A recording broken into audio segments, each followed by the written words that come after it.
Work life balance అంటే work లైఫ్ని ఎలా బ్యాలెన్స్ చేయాలి, చాలామంది ఫీమేల్స్కి ఉండే కామన్ కాన్ఫ్లిక్ట్. సో దీని గురించి నేను రీసెంట్గా చెన్నై కాన్ఫరెన్స్ వెళ్ళినప్పుడు ఒక పెద్ద ఆవిడ నాకు చెప్పిన టిప్ షేర్ చేసుకుందాం అనుకుంటున్నాను. సో ఒక్కరికి హెల్ప్ అయినా అది ఫీల్ హ్యాపీ.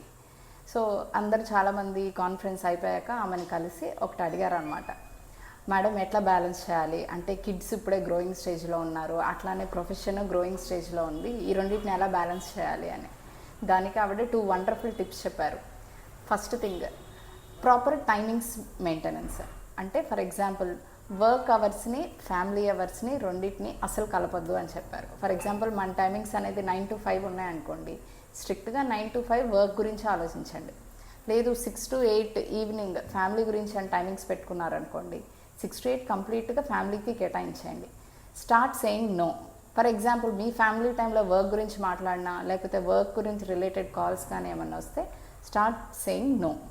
అట్లానే వర్క్ టైంలో ఫ్యామిలీ గురించి కూడా ఆలోచనలు తీసేయండి, అప్పుడు ప్రొడక్టివిటీ పెరిగిద్ది. దానికి చాలామంది మేడం అలా చేస్తే చాలా కేసెస్ మిస్ అవుతామో లేకపోతే రెవెన్యూ తగ్గిపోతుంది కదా అని అడిగారు. దానికి కూడా ఆవిడ ఒక సొల్యూషన్ చెప్పారు. ఎప్పుడైనా సరే ప్రాపర్ పర్టికులర్ టైమింగ్స్ అనేది పెట్టుకున్నప్పుడు మన స్కేల్ ఆఫ్ థాట్స్ అనేవి పెరుగుతాయి. ఈ పర్టికులర్ టైంలో నేను ఇంత రెవెన్యూ జనరేట్ చేయాలంటే ఇంకెంత ప్రొడక్టివ్గా వర్క్ చేయాలి అనే అప్ స్కేల్ ఆఫ్ థాట్స్ అనేది జరుగుతుంది. సో దానివల్ల మనకి ప్రొడక్టివిటీ అనేది పెరిగిద్ది అని. And at the end of the day ఫ్యామిలీతో కూడా టైం స్పెండ్ చేయట్లేదు అనే గిల్ట్ కూడా ఉండదు. అండ్ ద నెంబర్ 2 టిప్ ఆవిడేం చెప్పారు అంటే డెవలప్ ఏ ప్యాషన్.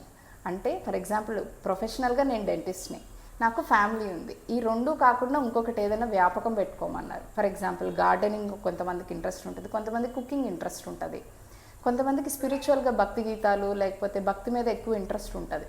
ఇలా ఏది ఉన్నా కానీ రోజులో ఒక 45 to 1 hour దాని మీద అనేది టైం పెంచుకోమంటున్నారు.